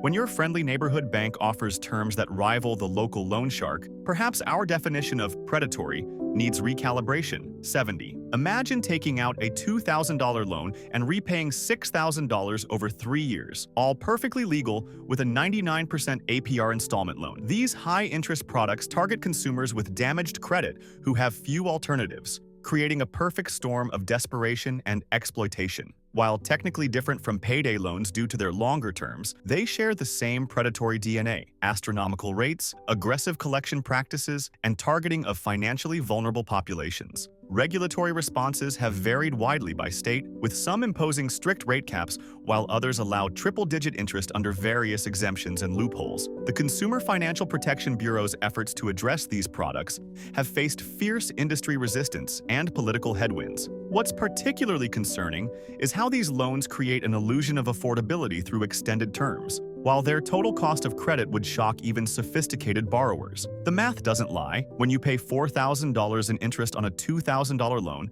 someone is profiting handsomely from your financial distress, regardless of what they call the product. 71. No credit check and guaranteed approval are the lending world's equivalent of free candy, painted on a suspicious van. These marketing phrases signal loans designed to extract maximum profit from minimal underwriting, targeting consumers so desperate they'll accept any terms offered. The business model is brutally simple. Charge sky-high fees and interest rates to offset the inevitable defaults while extracting as much as possible from borrowers before they go under. Regulatory responses have focused on disclosure requirements and ability to repay standards, though enforcement remains inconsistent. The CFPB's attempts to address these predatory products have faced significant political and legal challenges. What's particularly troubling about these loans is their deliberate targeting of consumers at their most vulnerable, creating a vicious cycle where financial desperation leads to predatory borrowing, which worsens the underlying financial instability. When lenders don't care if you can repay, they're not offering loans. They're setting debt traps. Perhaps the most effective consumer protection would be recognizing that any company advertising guaranteed approval is admitting they don't care about your financial welfare. 72. Force-placed insurance represents the banking equivalent of being charged for a fancy security system after your house has already been robbed. This scheme involves banks imposing overpriced insurance policies on borrowers whose own coverage has lapsed, often at premiums 2 to 10 times higher than market rates. The twist? Banks receive kickbacks or commissions from the insurers, creating a perverse incentive to aggressively force-place coverage even when unnecessary. Class action settlements have revealed the scale of this abuse, with major banks paying hundreds of millions in restitution to affected borrowers. Regulatory reforms have targeted disclosure requirements and limitations on commissions, though the fundamental conflict of interest remains in many cases. What makes this practice particularly egregious is its exploitation of consumers already experiencing financial distress, the very people least able to afford inflated insurance premiums. The settlements addressing force-placed insurance abuses highlight how effective consumer protection often requires class action litigation when regulatory oversight fails. When your bank starts selling insurance, check your wallet. Someone's hand is probably already in it. 73. Credit card protection programs represent the financial equivalent of selling tsunami insurance in Nebraska. These add-on products promise to suspend payments or cancel debt in case of unemployment, disability, or death, all for the low price of 0.5% to 1% of your balance every month. The catch? Restrictive eligibility requirements ensure most claims are denied, while the monthly fees steadily drain consumers' available credit. Class action litigation has exposed widespread deception in the marketing of these programs, resulting in hundreds of millions in settlements. Regulatory responses have included enforcement actions against major banks and restrictions on how these products can be marketed. What's particularly troubling about credit card protection programs is how they prey on consumers' financial anxiety, selling peace of mind while actually creating another drain on limited resources. The litigation addressing these deceptive programs demonstrates that sometimes the most effective consumer protection comes through the courts rather than preventative regulation. In the financial marketplace, products promising protection often need the closest scrutiny, as they frequently protect profits rather than consumers. 74. Lender-placed insurance with excessive premiums is the financial equivalent of being forced to buy a designer umbrella during a hurricane. This practice involves banks imposing overpriced insurance on borrowers whose policies have lapsed, often at 2 to 10 times market rates. The twist? Banks frequently receive kickbacks or commissions from insurers, creating a perverse incentive to aggressively force-place coverage. Class action settlements have revealed the scale of this abuse, with major financial institutions paying hundreds of millions in restitution. Regulatory reforms have focused on disclosure requirements and limitations on commissions, though the fundamental conflict of interest persists in many cases. What makes this practice particularly harmful is its targeting of borrowers already experiencing financial difficulty, the very consumers least able to afford inflated premiums. The settlements addressing force-placed insurance highlight how effective consumer protection often requires litigation when regulatory oversight fails. Sometimes the most damaging financial abuses occur not at loan origination but during servicing, when borrowers have fewer options and less negotiating power. 75. Overdraft fees represent the banking equivalent of charging someone $38 for borrowing $5 for 3 days, a 7,600% annual rate that would make a loan shark blush. These charges disproportionately affect lower-income consumers, with the CFPB finding that just 9% of account holders pay 84% of all overdraft fees. The industry collected over $15 billion annually from these fees before recent reforms, creating a substantial profit center from consumers' financial distress. Regulatory responses have included opt-in requirements for overdraft coverage and limitations on the ordering of transactions to maximize fees. What's particularly troubling about overdraft practices is how they transformed a courtesy service into a predatory short-term lending product while evading traditional lending regulations. Recent market pressure has led many banks to voluntarily reduce or eliminate these fees, demonstrating that sometimes public awareness and competition can drive reform when regulation falls short. When the smallest financial mistakes trigger the largest penalties, the system is designed to profit from vulnerability rather than promote financial health. Critical analysis reveals overdraft programs functioned as stealth lending operations all along. 76. Hidden banking fees represent the financial equivalent of a restaurant, adding a 20% service charge in microscopic print at the bottom of the menu. These charges include everything from maintenance fees to inactivity fees to paper statement fees, creating a maze of costs that disproportionately affect lower-income consumers. The banking industry collected tens of billions annually from these fees before recent reforms, with the CFPB finding that just 9% of account holders bore the brunt of these charges. Regulatory responses have focused on disclosure requirements and restrictions on certain especially abusive practices. What's particularly insidious about hidden fees is how they undermine the basic comparison shopping that makes markets function effectively. When consumers can't easily understand the true cost of banking services, competition fails to drive down prices. Recent market pressure has led many institutions to voluntarily reduce certain fees, showing that sometimes public awareness and competition can drive reform when regulation falls short. When financial institutions depend on customer confusion for profitability, perhaps their business model deserves reconsideration. 77. Nominee loans during the savings and loan scandal represented the financial equivalent of having your unemployed cousin sign for your Ferrari. These schemes involved using straw borrowers to circumvent lending limits to single borrowers, allowing S&Ls to concentrate massive amounts of risk in the hands of a few favored developers. During the height of the scandal, entire networks of nominees were recruited to sign for loans that were actually controlled by a single individual or group. Federal investigators later characterized the S&L crisis as a federally sponsored Ponzi scheme, thriving in a cowboy capitalism environment of minimal oversight. Criminal prosecutions resulted in hundreds of convictions, though the resulting taxpayer bailout cost over $124 billion. What's particularly striking about the S&L nominee loan schemes is how they expose the fundamental weakness of regulatory systems that focus on technical compliance rather than substantive risk management. The resolution of the S&L crisis led to significant reforms, including the creation of the Resolution Trust Corporation and stricter capital requirements. Sometimes financial crises serve as expensive reminders of basic principles we should never have forgotten. 78. Double pledging of collateral during the savings and loan crisis was the financial equivalent of selling the same car to multiple buyers, then skipping town. This fraudulent scheme involved using the same assets as collateral for multiple loans, creating phantom security that existed only on paper. During the height of the S&L scandal, some institutions discovered that properties securing hundreds of millions in loans had already been pledged to other lenders, leaving them with effectively unsecured exposure. Federal investigators uncovered elaborate networks of shell companies designed to obscure these duplicate pledges until the perpetrators could extract their profits and disappear. Criminal prosecutions resulted in significant jail terms for the masterminds, though the resulting taxpayer bailout cost over $124 billion. What's particularly notable about the double pledging schemes is how they exploited the fragmented nature of property records and financial regulation in the pre-digital era.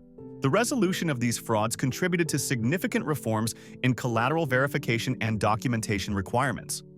Sometimes the most elaborate financial crimes exploit the simplest regulatory gaps. 79.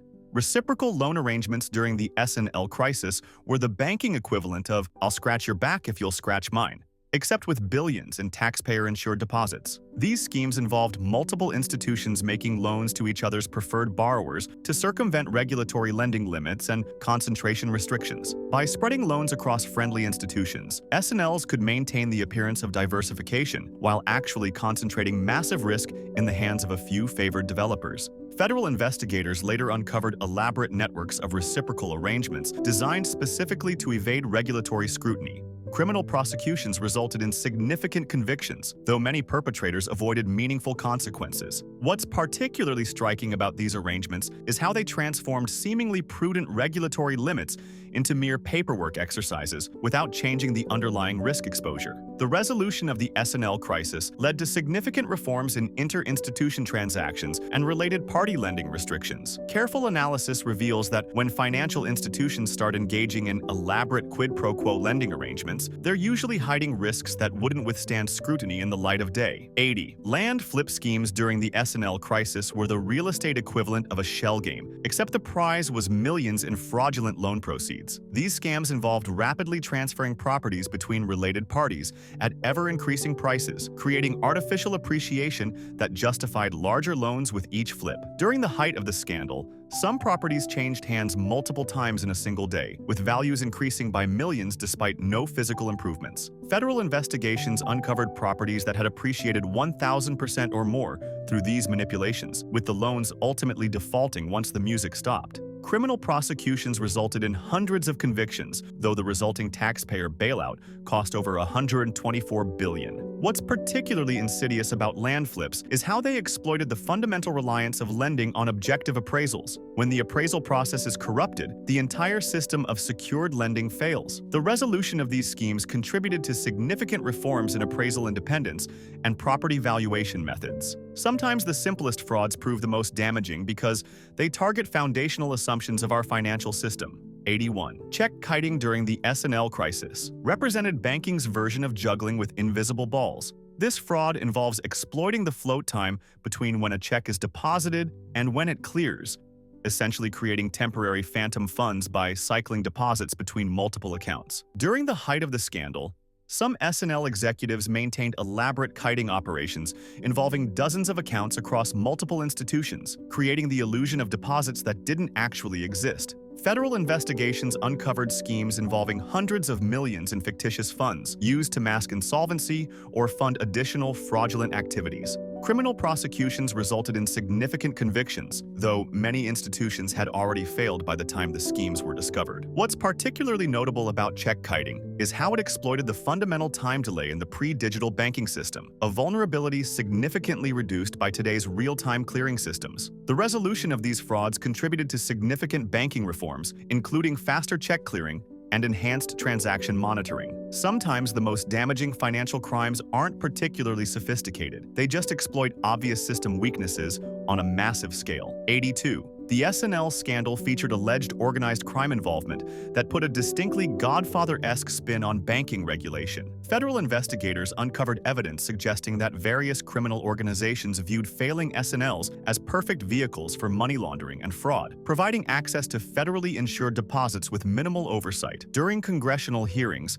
witnesses testified that mob-connected individuals had acquired controlling interests in several institutions, using them to fund dubious projects and extract millions in fees and loans. While prosecutions specific to organized crime connections were limited, the overall criminal investigation of the S&L crisis resulted in over 1,000 convictions. What's particularly troubling about these allegations is how they highlight the vulnerability of financial institutions to criminal infiltration during periods of regulatory weakness. The resolution of the S&L crisis led to significant reforms in banking regulation, including stricter background checks for bank officers and enhanced anti-money laundering provisions. Thoughtful analysis suggests that when regulatory supervision becomes too lax, financial institutions don't just make bad loans. They can become tools for much darker purposes. 83.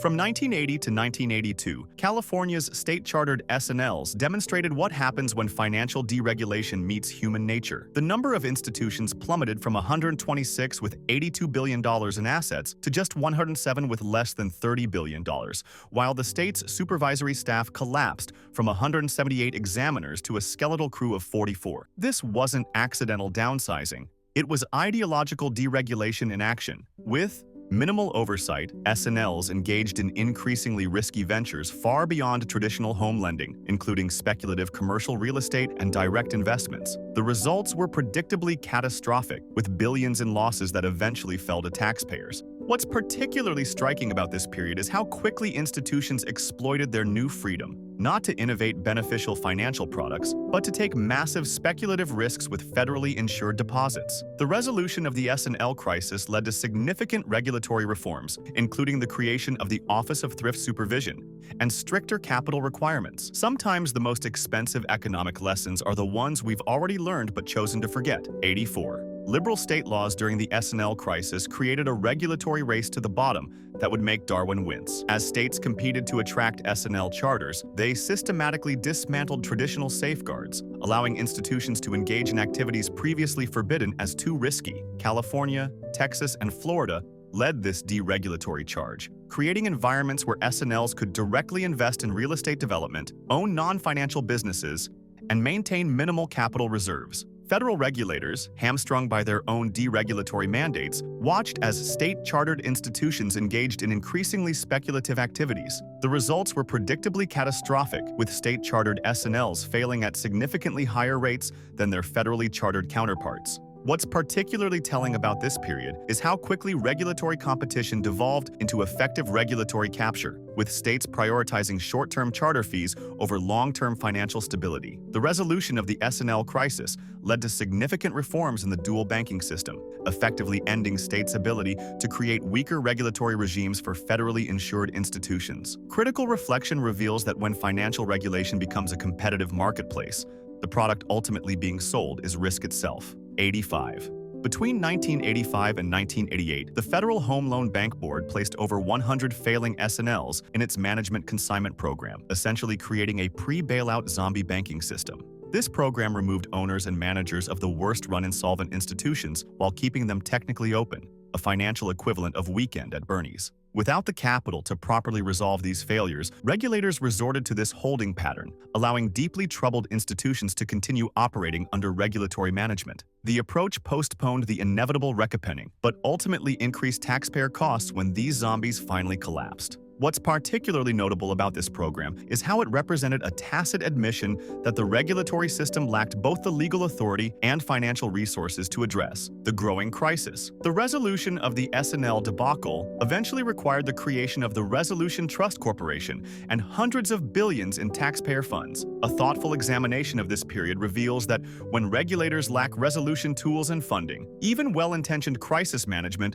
can amplify ultimate costs. Sometimes the most expensive financial decision is delaying the inevitable recognition of losses. 86. Research during the S&L crisis revealed that wholesale depositors weren't quite as naive as regulators had hoped. Studies showed a significant relationship between deposit interest rate premiums and S&L risk exposure for deposits over $100,000, suggesting that sophisticated investors demanded compensation for uninsured deposits at troubled institutions. While retail depositors remained largely oblivious to institutional risk, these wholesale funders created a crude but effective market discipline mechanism through higher rate demands. Unfortunately, this discipline proved insufficient to prevent the overall crisis, as many S&Ls simply shifted to brokered deposits to maintain funding. What's particularly interesting about this finding is how it highlights the limitations of market discipline as a regulatory substitute. Even when sophisticated investors correctly price risk, institutions can often find alternative funding sources willing to overlook or underestimate danger. The resolution of the S&L crisis led to significant reforms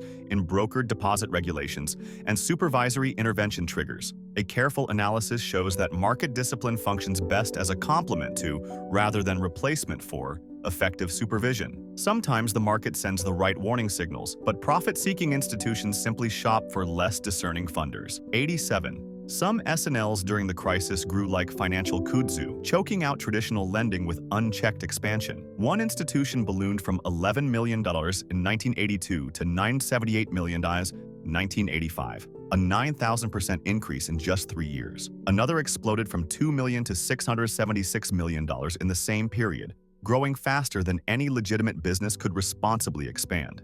These weren't exceptional cases, but examples of a widespread phenomenon of hyperinflated growth throughout the industry. With minimal capital requirements and lax supervision, S&Ls could expand almost without constraint, funding increasingly speculative ventures with federally insured deposits. Nearly all these fast-growth institutions eventually failed spectacularly, contributing significantly to the overall crisis cost. What's particularly striking about this pattern is how regulators failed to recognize that growth itself, beyond certain rates, should trigger enhanced scrutiny. The resolution of the S&L debacle led to significant reforms in growth monitoring and capital requirements. Thoughtful reflection suggests that when financial institutions grow at rates that would make a tech startup blush, they're probably not achieving efficiencies of scale, but rather efficiencies of fraud. 88. The subprime mortgage market's geographic concentration in California represented financial Darwinism gone wild. The Golden State accounted for a disproportionate share of the estimated $1.3 trillion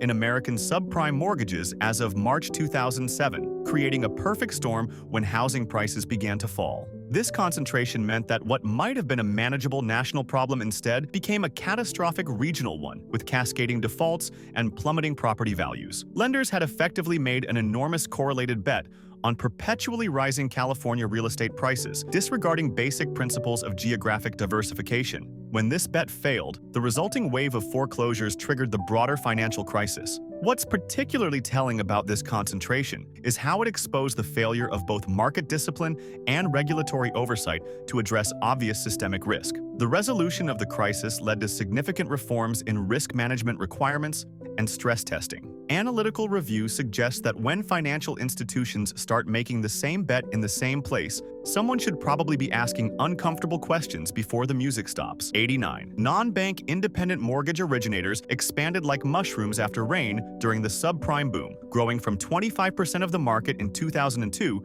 to providing approximately 50% of all subprime loans by 2006. These lightly regulated entities operated outside the traditional banking supervisory framework, creating a shadow origination system with minimal oversight. Unlike deposit-taking institutions, these originators had no long-term stake in loan performance, generating profits from origination fees and immediate loan sales. This originate-to-distribute model created perverse incentives to maximize volume regardless of quality, with predictably catastrophic results when the housing market turned. What's particularly troubling about this expansion is how it exploited regulatory gaps between banking and securities oversight, creating a no-man's land where traditional consumer protections were effectively optional. The resolution of the crisis led to significant reforms through the Dodd-Frank Act, including the creation of the Consumer Financial Protection Bureau. Critical consideration reveals that when financial activity migrates to less regulated spaces, it's rarely because those spaces offer better consumer outcomes. They offer better profit opportunities through reduced compliance costs and oversight. 90. Rating agency analysts played musical chairs with Wall Street, creating conflicts that would make an ethics professor weep. During the subprime boom, these supposedly independent evaluators routinely sought employment at the very banks issuing the securities they rated, creating an implicit incentive to provide favorable ratings to potential future employers. This revolving door led to catastrophic analytical failures, with agencies ignoring fundamental risk factors like borrower income and credit history in their evaluations. The Financial Crisis Inquiry Commission later identified these conflicts as a significant contributor to the crisis, as AAA-rated securities turned to junk virtually overnight. Regulatory responses included enhanced independence requirements and reduced regulatory reliance on ratings. What's particularly disturbing about these conflicts is how they corrupted the very market information system designed to protect investors from asymmetric information risks. The reform of rating agency practices represents a critical but still incomplete response to the crisis. Thoughtful analysis suggests that when gatekeepers view their role as a stepping stone to the very institutions they oversee, the gates they guard become merely decorative. 91.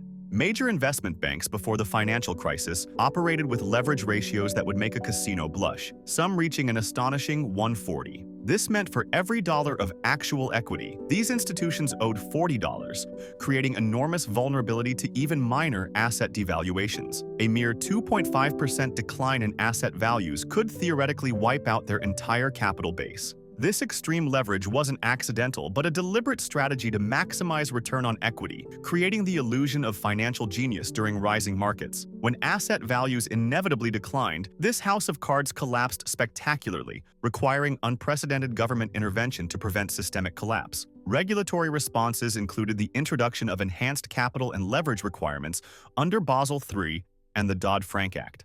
What's particularly striking about these leverage levels is how they transformed institutions claiming sophisticated risk management into essentially speculative vehicles with minimal loss absorption capacity. The reform of capital requirements represents one of the more successful post-crisis regulatory changes. Critical evaluation reveals that when financial institutions consistently generate returns significantly above normal market levels, they're probably not smarter than everyone else. They're taking risks everyone else considers imprudent. 92.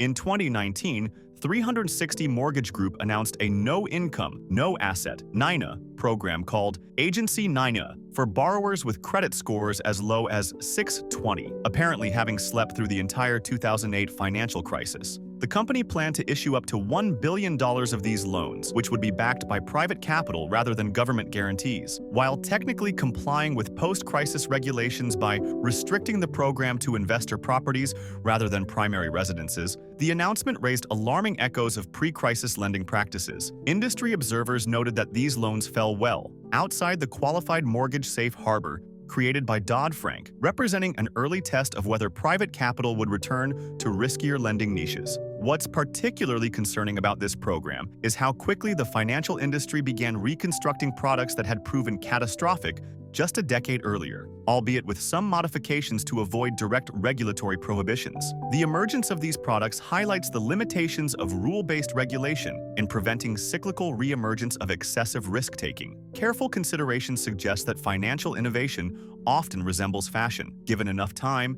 even the most disastrous trends eventually come back in style. 93. In 2023, Global Home Finance began marketing ninja loans in Texas and Georgia, with advertising that proudly proclaimed no income, no job, and assets-only requirements. Apparently, the company missed the entire chapter on the 2008 financial crisis in whatever finance textbook they were using. While technically legal for investment properties under certain conditions, these loans represent a concerning return to pre-crisis lending practices that contributed significantly to the global financial meltdown. The company's marketing materials emphasize ease of approval rather than sustainable borrowing, targeting real estate investors seeking to rapidly expand portfolios with minimal documentation requirements. Industry observers note these loans fall well outside the qualified mortgage safe harbor created by Dodd-Frank. What's particularly troubling about these products is how they demonstrate the cyclical nature of financial memory. Barely 15 years after ninja loans nearly destroyed the global financial system, they're being openly marketed again,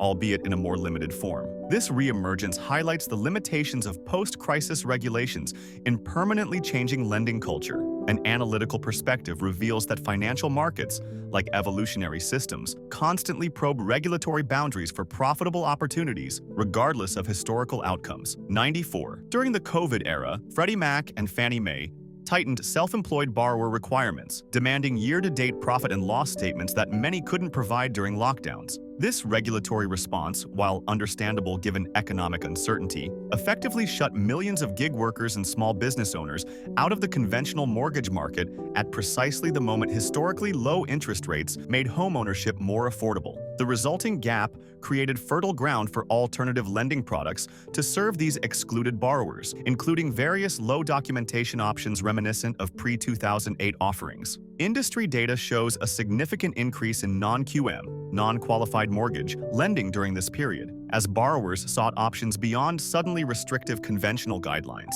What's particularly noteworthy about this period is how quickly the pendulum swung from the post-crisis emphasis on stringent documentation to a renewed market for alternative verification methods. This evolution highlights the tension between access to credit and prudent underwriting that has characterized mortgage lending throughout its history. A thoughtful examination suggests that when conventional lending standards tighten abruptly, the resulting market gaps are quickly filled, though not always with consumer-friendly alternatives. 95. Nina loans have found a new home in private securitizations, steering clear of government-sponsored enterprise backing while still attracting substantial capital. These loans, requiring no income or asset verification, have returned in a modified form focused primarily on investment properties rather than primary residences. While technically complying with post-crisis regulations, They represent a concerning echo of pre-2008 lending practices that contributed significantly to the financial meltdown. Industry data shows growing investor appetite for these products, attracted by higher yields in a low-rate environment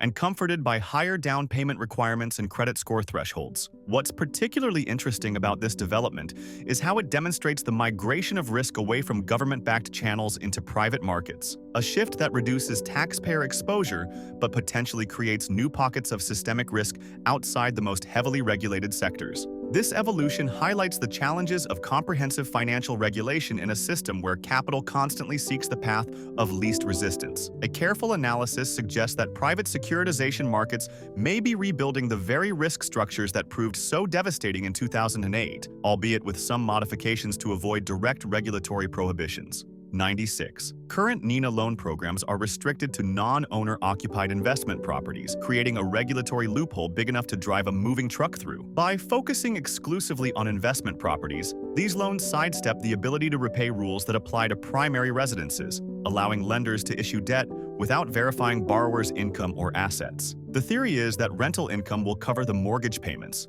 though this assumption proved catastrophically wrong during previous market downturns. Industry data shows rapid growth in this lending niche, with multiple companies now offering products that would have been unthinkable in the immediate post-crisis regulatory environment. What's particularly notable about this development is how it demonstrates the financial industry's skill at finding and exploiting regulatory boundaries, technically complying with the letter of post-crisis reforms, while potentially undermining their spirit. This evolution highlights the challenges of crafting regulations that effectively constrain excessive risk-taking without creating new distortions. Critical examination reveals that financial innovation often resembles water finding cracks in a dam, flowing toward the least regulated spaces regardless of historical outcomes. 97. High loan-to-value NINA programs now offer up to 80% financing with no income verification, creating leverage ratios that would make a pre-crisis banker nostalgic. These products allow investors to control properties worth 5 times their actual investment while providing minimal documentation of their financial capacity. Industry marketing emphasizes the opportunity to rapidly scale real estate portfolios through these programs, with some lenders explicitly targeting borrowers frustrated by excessive documentation requirements in conventional channels. While technically legal for investment properties under current regulations, these highly leveraged low-documentation loans combine 2 risk factors that proved catastrophic during previous market downturns. What's particularly concerning about this development is how quickly the pendulum has swung from the post-crisis emphasis on conservative lending toward products that prioritize growth and market share. This evolution highlights the challenges of maintaining prudent underwriting standards during extended periods of rising asset prices and economic stability. Careful analysis suggests that financial markets have a remarkably short memory for past disasters, particularly when profit opportunities emerge in regulatory gaps. The history of lending is essentially a cycle of amnesia punctuated by painful reminders. 98. NINA loans fall well outside the qualified mortgage box, representing a deliberate attempt to circumvent post-financial crisis regulations designed to prevent another meltdown. The Dodd-Frank Act created the Qualified Mortgage (QM) designation to identify loans with features and documentation standards associated with sustainable lending, providing legal safe harbors for lenders who meet these requirements. NINA loans, by definition, cannot satisfy the income verification aspects of QM standards, placing them squarely in the non-QM space with its associated legal and regulatory risks. Industry data shows growing appetite for these products despite their regulatory classification, driven by yield-seeking in a competitive market. What's particularly telling about this development is how it demonstrates the limitations of incentive-based regulation in permanently changing lending behavior. Even clear legal advantages haven't prevented the re-emergence of products that contributed to the last crisis. This evolution highlights the eternal tension between financial innovation and prudent risk management. A thoughtful analysis suggests that regulatory frameworks based primarily on safe harbors rather than prohibitions will invariably lead to experimentation at the boundaries, regardless of historical outcomes. 99. Bank statement. Loans allow lenders to use 12 to 24-month averages of cash deposits instead of tax returns, creating an alternative documentation pathway for self-employed borrowers. While addressing a legitimate challenge, the complex financial situations of many entrepreneurs and gig workers. These products also create obvious opportunities for misrepresentation and qualification stretching. Industry data shows rapid growth in this lending niche, with some programs requiring as little as 12 months of statements and applying minimal scrutiny to the source and consistency of deposits. What's particularly interesting about these products is how they represent both legitimate financial innovation to serve underserved markets and a potential vector for the same documentation issues that contributed to the last crisis. This dual nature highlights the challenges of distinguishing between beneficial innovation and regulatory evasion in evolving financial markets. The careful examination of alternative documentation loans reveals the tension between expanding credit access and maintaining prudent underwriting standards, a balance that financial regulation has struggled to achieve throughout its history. Sometimes the most challenging regulatory questions involve products that serve legitimate needs while simultaneously creating new risks. 100. Real estate investors enjoy an exemption from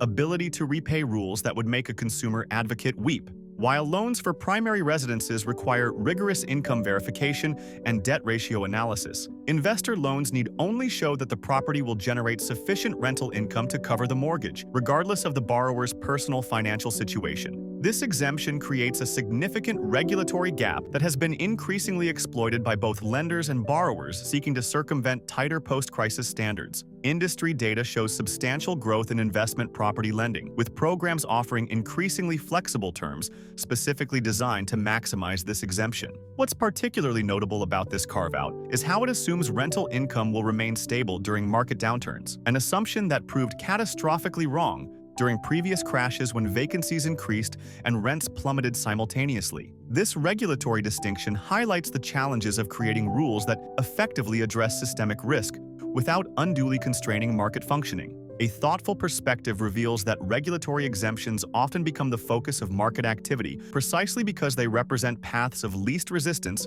for capital-seeking returns. And finally, our 101st fact. Current NINA lenders require higher credit scores than their pre-crisis ancestors, sometimes demanding minimum scores of 700 alongside substantial down payments of 20–30%. These elevated requirements theoretically differentiate today's low documentation loans from their disastrous predecessors, creating a safer version of products that contributed significantly to the last financial crisis. Industry marketing emphasizes these enhanced standards while simultaneously promoting the ease and speed of approval compared to fully documented alternatives. What's particularly interesting about these modified products is how they attempt to mitigate certain risk factors, borrower credit quality and equity stake, while deliberately ignoring others, actual income and assets. A partial risk management approach that may prove insufficient during serious market downturns. This evolution highlights the cyclical nature of financial innovation, where products that proved catastrophic are gradually reintroduced with modifications claimed to address previous failures. Critical evaluations suggest that, while specific loan features may change, the fundamental tension between prudent lending and market growth remains constant. Perhaps the most important lesson from a century of lending cycles is that there are no truly new products, only variations on eternal themes of risk and return. So that wraps up our journey through the most absurd loans banks have somehow approved. From ninja loans that sparked a global recession to banks still offering these risky products today, it proves corporate irresponsibility knows no bounds or learning curve. But now it's your turn. What do you think? Are these lending disasters proof of deliberate predatory practices or just catastrophic incompetence? Or maybe those 771% interest rates changed your mind about who the real criminals are? Did we miss any outrageous banking blunders that deserve a spot on this list? Tell us your thoughts in the comments. The most shocking ones get pinned. If you love this dive into financial insanity, prove it. Hit subscribe and ring that bell for our next exploration into corporate meltdowns you won't believe.